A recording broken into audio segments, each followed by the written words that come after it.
এখন পাকিস্তানের বিজয় দেখবেন। কাশ্মীর পাকিস্তানের সাথে ভারত ইসরায়েল যুদ্ধ করে ওখানে হেরে যাবে, তারপর তারা পোল্টি নিয়ে আক্রমণটা করবে বাংলাদেশে। দিন শেষে পাক ভারত যুদ্ধ কিন্তু গড়াবে বাংলাদেশ ভারত যুদ্ধ, কারণ এদের মূল টার্গেট হলো মুসলিম নিধন। সে মুসলিম বাংলাদেশের হোক, পাকিস্তানের হোক, আর ফিলিস্তিনের হোক, আর সেটা ইরাকেরই হোক, সেটা লিবিয়ার হোক, আফগানিস্তানের হোক, মুসলিম হলেই হলো। তো আজকে শিরোনামটা দেখতে পাচ্ছেন, মুসলিম হত্যাকারীরা অভিশপ্ত, অভিশপ্তদের পরাজয় ও ভয়াবহ পরিণতি দেখতে থাকুন। যেমনটা আমরা বলতেই ছিলাম, ইনশাআল্লাহ এখন দুর্বলরা বিজয়ী হবে। হীনবল করে রাখা হয়েছে তাদেরকে। বিশ্বের মোড়লরা, স্বার্থান্বেষী, কায়েমি স্বার্থবাদীরা, পরাশক্তিরা, বৃহৎ শক্তিরা এই মুসলিম উম্মাকে দুর্বল করে রেখেছিল, দাবিয়ে রেখেছিল। তাদের ক্ষমতার বোলডোজারের নিচে তাদেরকে নাস্তানাবুদ করতেছিল। এখন দিন আল্লাহ পাল্টে দিয়েছেন। এখন পাকিস্তানের বিজয় দেখবেন। কাশ্মীর পাকিস্তানের সাথে ভারত ইসরায়েল যুদ্ধ করে ওখানে হেরে যাবে, তারপর তারা পোল্টি নিয়ে আক্রমণটা করবে বাংলাদেশে। ব্যাপার হলো, আমাদের বাংলাদেশের মানুষেরা বাংলাদেশ আক্রান্ত হওয়ার বিষয়টা এখনো সিরিয়াসলি নিচ্ছেন না। এই সিরিয়াসভাবে না নেওয়ার কারণে, গুরুত্ব সহকারে এই বিষয়টি না দেখার কারণে, বাংলাদেশ যখন আক্রান্ত হবে তখন আক্রান্ত হওয়া থেকে কমপক্ষে 2 মাস লেগে যাবে তার উঠে দাঁড়ানোর জন্য, ভারতের বিরুদ্ধে তুর্কি বতর্কি যুদ্ধ করার জন্য। তাহলে এই 2 মাসে সে প্রচুর মার খেয়ে যাবে। 2 মাসে বহু কোটি মানুষ বাংলাদেশে মারা পড়বে বাংলাদেশের অবহেলার কারণে। উচিতটা ছিল এক্ষুনি পূর্ণ সামরিক প্রস্তুতিতে থেকে যাওয়া, একেবারে বিশেষ করে আকাশ প্রতিরক্ষা। একটা পাখি উড়লেও যাতে আমাদের রাডারকে সে অতিক্রম করতে না পারে। এখানে যে কোনো জিনিস, বিশ্বের সর্বশ্রেষ্ঠ আকাশ প্রতিরক্ষা ব্যবস্থা আমাদের চট্টগ্রামে থাকা উচিত। যাই হোক, দিন শেষে পাক ভারত যুদ্ধ কিন্তু গড়াবে বাংলাদেশ ভারত যুদ্ধে। বাংলাদেশ ভারত ইসরায়েল, ভারতকে চালাচ্ছে তো।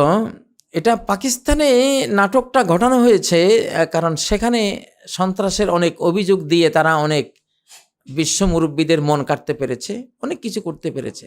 সেজন্য জঙ্গিবাদের নাটকটা সেখানে করেছে। হ্যাঁ, বাংলাদেশে করলে এটা কেউ খাবে না, এটা কেউ বিশ্বাস করবে না, কিন্তু সেটা ঘুরিয়ে এনে ফেলা হবে এখানে। কারণ এদের মূল টার্গেট হলো মুসলিম নিধন। সে মুসলিম বাংলাদেশের হোক, পাকিস্তানের হোক, আর ফিলিস্তিনের হোক, আর সেটা ইরাকেরই হোক, সেটা লিবিয়ার হোক, আফগানিস্তানের হোক, মুসলিম হলেই হলো। তো দেখুন, পাকিস্তানের মসজিদে তারা ক্ষেপণাস্ত্র ছুটছে। মোদি সাহেব, আপনি কতটা, আপনি এখন কি বলবো, আপনারা এখন শান্তি বাহিনী, আপনারা না, কত বড় সন্ত্রাসী আপনারা কত বড় সন্ত্রাসী। নিজেরাই নিজের জাতি অন্য জাতির মানুষকে খুন করে সে খুনের দায় অন্যের উপরে চাপিয়ে আবার সেই অন্যদের সেই অন্য কারা, পাকিস্তান মুসলিম একটা দেশ, সেখানে মসজিদে, সেখানে মাদ্রাসায় মারছেন।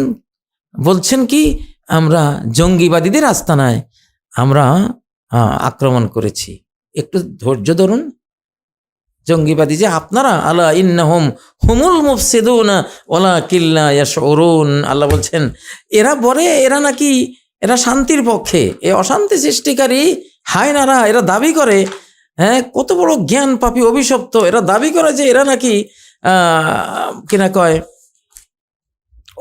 শান্তির পক্ষে। আল্লাহ বলছেন আলা ইন্নাহুম হুমুল মুফসিদুনা, জেনে রাখো এরাই অশান্তি সৃষ্টিকারী, ফাসাদ সৃষ্টিকারী, অর্থাৎ সন্ত্রাসী, জঙ্গি, সব হলো এরা। ওয়ালাকিন্না ইয়াশউরুন, কিন্তু এদের অনুভূতি নেই। এরা তো মনুষ্যত্ব হারিয়ে ফেলেছে, পশুত্ব হারিয়ে ফেলেছে। এদের অনুভূতি আসবে কোত্থেকে? সূরা আল বাকারার 12 নম্বর আয়াতে এটা বলেছে। তো যাই হোক, খুব জটিল কুটিল একটা মালহামা, একটা বিশ্বযুদ্ধ কিন্তু স্টার্ট হয়েছে পাক ভারত যুদ্ধের মাধ্যমে। এটা ইসরায়েলি ব্রেন থেকে এসেছে, নাচতেছে এই দোলনায় আমেরিকা, ভারত, আরও তাদের সহযোগীরা। কিন্তু এরা আমেরিকারও শত্রু জায়নিস্টরা, এরা ভারতেরও শত্রু জায়নিস্টরা, এরা রাশিয়ারও শত্রু, চীনেরও শত্রু, গোটা মানব জাতির শত্রু। তো এরা এরা এদের এদের কাজই হলো, এদের সংখ্যা যেহেতু পৃথিবীতে আল্লাহ কমিয়ে দিয়েছেন 1,40,00,000 মাত্র, তাহলে শত শত কোটি যেসব জনসংখ্যার জাতি আছে, এদের চক্ষুসুর হলো তারা। সেই জন্যই এরা খুনের জন্য এই যুদ্ধের এখানে উপস্থাপনা এরা করছে, এদেরই ব্রেন থেকে এটা আসছে।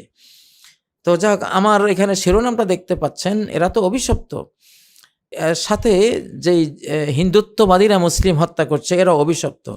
এর দলিল হলো সূরা আন-নিসার 93 নম্বর আয়াত, ওয়ামাই ইয়াকতুল মুমিনান মুতাআম্মিদা, যে ব্যক্তি বা যারা হত্যা করবে একজন মুমিনকে মুতাআম্মিদান, স্বেচ্ছায় সুপরিকল্পিতভাবে, তার 5টি শাস্তি। 1, জাযাউহু জাহান্নাম, তার প্রতিদান হলো জাহান্নাম।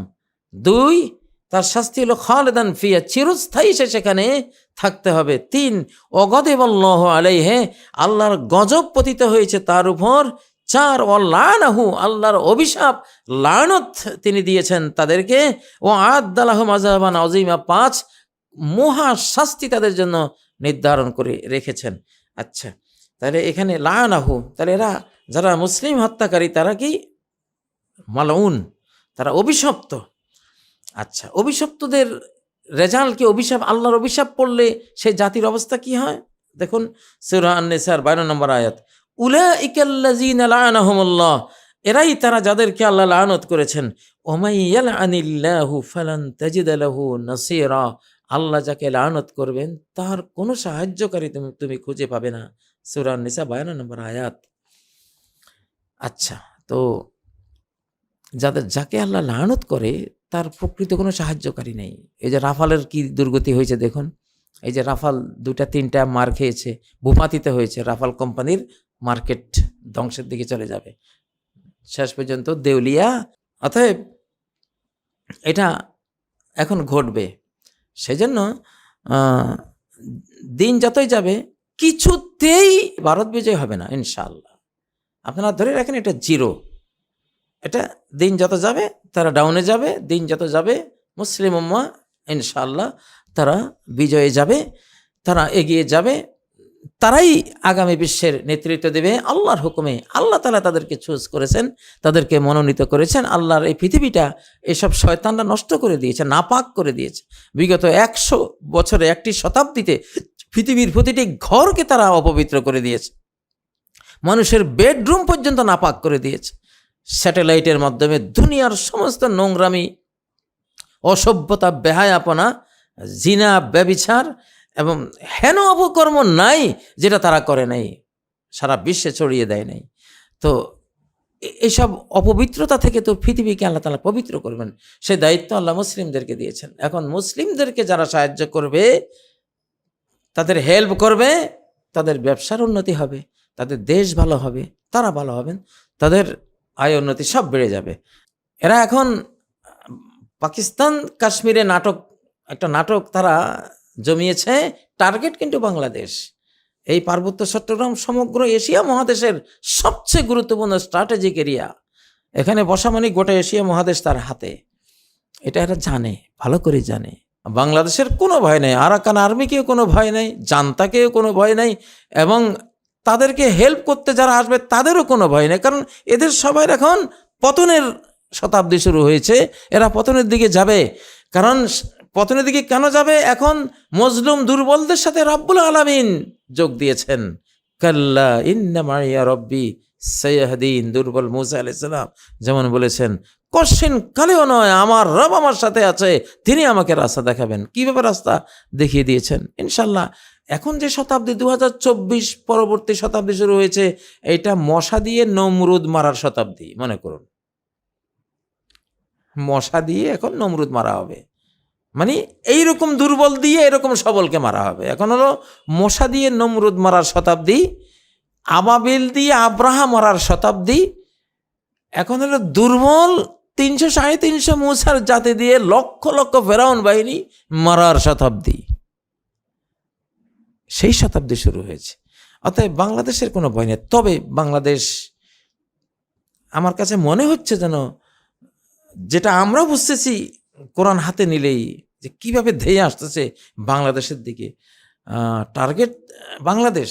ঘটনা ঘটানো হয়েছে ওইখানে, ওখানে জঙ্গিবাদের একটা তকমা দিতে পারলে, জঙ্গিবাদী প্রমাণ, জঙ্গিবাদী বলে মাঠে খাওয়াইতে পারলে যে উনি জঙ্গি, এরা জঙ্গি, বাস এদের আর আর আর বেঁচে থাকার অধিকার নাই, এদের কোনো ঘর বাড়িও থাকার অধিকার নাই, এদের কোনো জানাজারও কোনো অধিকার নাই, এদের কোনো মানুষ হিসাবে এদের পরিচয় দেওয়ারও কোনো অধিকার নাই। এমন ঘৃণিত করবে ওনারা, ঢোল তবলা বাদ্য পিটিয়ে, মানে ওরা শেষ। অতএব ওইখানে যদি এই পৌঁছানোটা পৌঁছাতে পারে, পাকিস্তানের মসজিদওয়ালাদেরকে, মাদ্রাসাওয়ালাদেরকে, আলিম ওলামাকে, যারা ভারত ট্রু মুসলিম ওদেরকে, তো সেটা এনে বাংলাদেশে ওনারা প্রয়োগ করে দিবেন অনায়াসে। সেটাই চাচ্ছেন। চান্দুরা, তোমাদের সময় এখন নাই। এই যে শয়তানি বাদ দাও, যদি বাঁচতে চাও শয়তানি বাদ দাও, এমন মার খাবা, আল্লাহর মার অপেক্ষায় আছি। দুই চোখে আমিও দেখব, তোমরাও দেখবা, বিশ্ববাসী দেখবে তোমাদের মার আর তোমাদের হাহাকার। ইনশাআল্লাহ নাটক তো করেছে, ওগুলি সব জানি আমরা, এখন তোমরাও জানো। তোমাদের শয়তানির খবর তোমাদের নাই। তো যাই হোক, নসিহা দিলাম তোমাদেরকে, ভালো হয়ে যাও। আর এই শয়তানি, এই নাটক, এগুলি আর করো না। তোমাদের এখন ভালো হওয়া উচিত। যত ক্ষমতাই তোমাদের থাকুক, সৃষ্টিকর্তা আল্লাহ তাআলা এখন তোমাদের পক্ষে নাই, আমাদের পক্ষে, মজলুমদের পক্ষে, মুসলিমদের পক্ষে, যারাই কালেমা মুখে নেবে তাদের পক্ষে। অতএব লড়াই করবা কার বিরুদ্ধে? মহাশক্তিদের গোটা মহাবিশ্ব হলো মুসলিম, আল্লাহর অনুগত। তোমার কি ক্ষমতা আছে? কিচ্ছু নাই তোমার। মশার মতো উড়ে যাবে, আবাবিল পাখির মারের সামনে আব্রাহার মতো তোমার পরিণতি হবে। ফাজআলাহুম কাআসফিম মাকুল, তাদেরকে করে দিল কিসের মতো? চর্বিত ভুসির মতো। তো অতএব এইসব নাটক, এসব শয়তানি, এসব মিথ্যাচার ত্যাগ করো।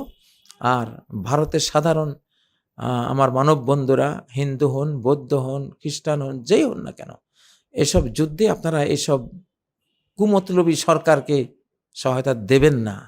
মানুষ মারার এসব যুদ্ধে আপনারা কারো হেল্প করবেন না। আপনারা ন্যায় নীতির পক্ষে থাকুন। আমরা মুসলিম, আপনারা হিন্দু, আমরা যুগ যুগ থেকে এই উপমহাদেশে আমরা বাস করছি। আমরা শান্তি প্রিয় জাতি। আপনারাও সাধারণ যারা আছেন শান্তিপ্রিয়। সরকারকে বলুন, সরকার শুনবে না আমরা জানি, তারপরেও আপনারা বলুন যে এই যুদ্ধ থেকে নিজেরা দূরে থাকুন। এই যুদ্ধে আমরা সমর্থন দেব না। আল্লাহ আপনাদের তৌফিক দান করুন। সুবহানাকাল্লাহুম্মা ওয়া বিহামদিকা আশহাদু আল্লা ইলাহা ইল্লা আনতা আস্তাগফিরুকা ওয়া আতুবু ইলাইক। আসসালামু আলাইকুম ওয়া রাহমাতুল্লাহি ওয়া বারাকাতুহু।